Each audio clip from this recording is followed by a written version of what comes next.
J'ai entendu l'annonce d'un nouveau master qui s'ouvrait justement à Charleroi. Et donc je me suis renseignée sur Internet, j'ai passé quelques coups de fil et puis j'ai trouvé que ça avait l'air vraiment intéressant. C'était un atout supplémentaire. Je suis de Charleroi, j'habite dans le Grand Charleroi, enfin en tout cas dans la périphérie.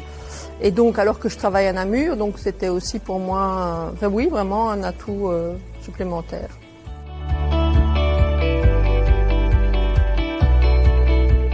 Tout m'intéressait à la base.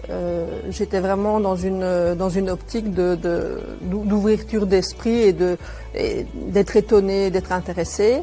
Ce que j'ai trouvé beaucoup de cours intéressants.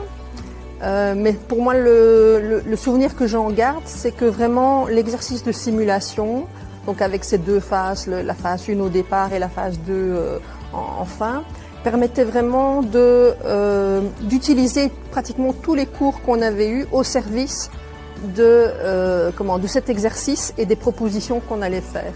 Et ça, j'ai trouvé que c'était très intéressant.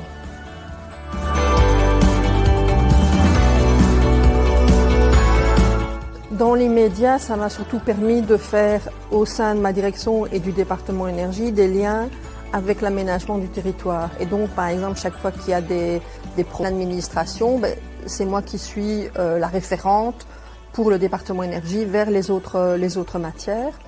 Et puis aussi, je pense que le master permet la construction de projets, en l'occurrence des projets d'urbanisme.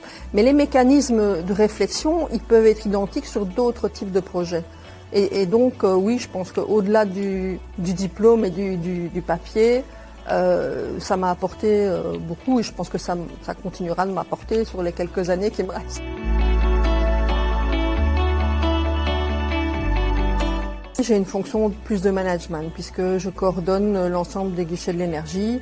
Donc c'est du management assez éloigné du master et de ma profession de base qui est architecte.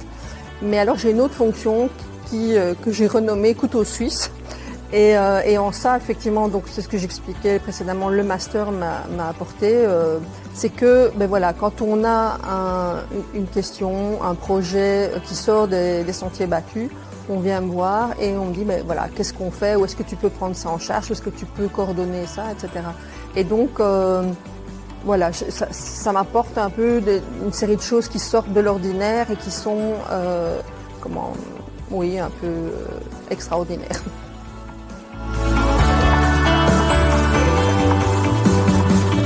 Mais je conseillerais peut-être en priorité aux personnes qui travaillent déjà dans des institutions, donc des communes, des intercommunales, à la région.